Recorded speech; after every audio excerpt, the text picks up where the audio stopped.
Le secret des insectes géants tient dans leurs pattes.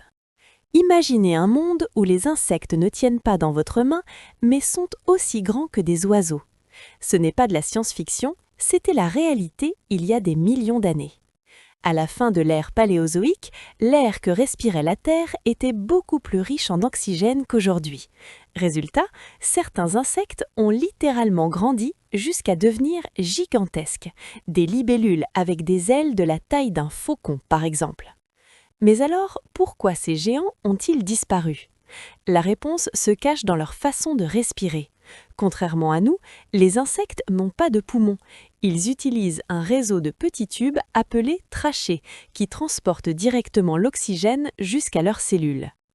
Imaginez un système de minuscules tuyaux qui amènent l'air partout dans le corps. Chez un petit insecte, ça fonctionne parfaitement, mais plus l'insecte grandit, plus ces tuyaux doivent être longs et moins l'oxygène circule efficacement.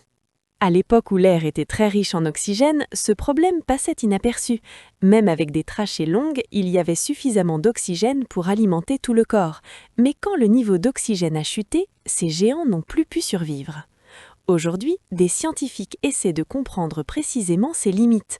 En étudiant des coléoptères avec des scanners très détaillés, ils ont découvert quelque chose d'étonnant. Chez les plus gros insectes, une grande partie du corps est occupée uniquement par ces fameux tubes respiratoires. Et il y a un autre problème. Certaines zones, comme les pattes, agissent comme des goulots d'étranglement.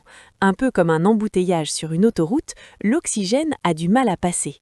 Grâce à l'étude des pattes, les chercheurs ont même réussi à prédire la taille d'un des plus grands coléoptères du monde, Titaneus giganteus. En résumé, si les insectes d'aujourd'hui sont petits, ce n'est pas un hasard. Leur taille est littéralement limitée par leur capacité à respirer. Et quelque part, ça veut dire que l'air que nous respirons a façonné la taille des créatures les plus étranges de la planète.